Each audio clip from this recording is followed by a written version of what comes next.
বাড়িতে এসে আমাদের সবারই প্রথমে ভাবনা থাকে আমরা কি করে হোটেল পাবো। আজকে আমরা একটা হোটেল পেয়েছি, সেটাই আপনাদেরকে ট্যুর করে দেখাচ্ছি। প্রথমে এই হোটেলটার নাম হচ্ছে হোটেল রূপসী বাংলা। আমরা ঢুকে দেখতে পাচ্ছি এখানে দেখুন একটা সোফা রয়েছে, জুতো রেখেছি, জুতো রাখার র্যাক রয়েছে, এরকম একটা বড় টেবিল রয়েছে, তলাতেও ব্যাগ রাখা যেতে পারে, আমরা তলাতে একটু বাদে ব্যাগটা রেখে দেবো। একটা ডাস্টবিন রয়েছে, একটা বড় মিরর রয়েছে সাজাগুজি করার জন্য, যথেষ্ট সুন্দর। একটা টিভি রয়েছে, টেবিলটা বেশ বড়, এখানে আমরা কিছু রাখতেও পারবো, খাবার জলের বোতল এগুলোও রাখতে পারবো ব্যাগটা তলায় রেখে দিলে। এবং এসি রুম, সব থেকে বড় কথা এটা এসি রুম, পরিষ্কার পরিচ্ছন্ন, নেট অ্যান্ড ক্লিন।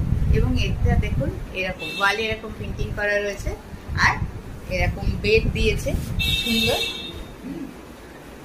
এখানে ইন্টারকমের ব্যবস্থা রয়েছে,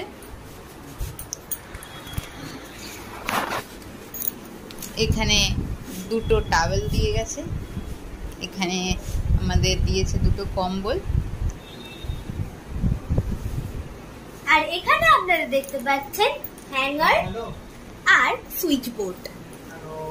আর এখানে একটা ব্যালকনি দিয়েছে, ব্যালকনিটা তোমাদেরকে দেখাই, যথেষ্ট সুন্দর ব্যালকনিটা অনেকটাই স্পেসিয়াস এবং আপনারা চাটাও খেতে পারবেন এখানে বসে। हेलो हाँ ठीक है हमको मिल गया। আমরা এখানে এসেছি আজকে কৌশিক অমাবস্যার দিন। রুম পাওয়াটা আমাদের কাছে একটা চাপের বিষয় ছিল, কিন্তু শেষ পর্যন্ত আমরা রুমটা পেয়ে গেছি।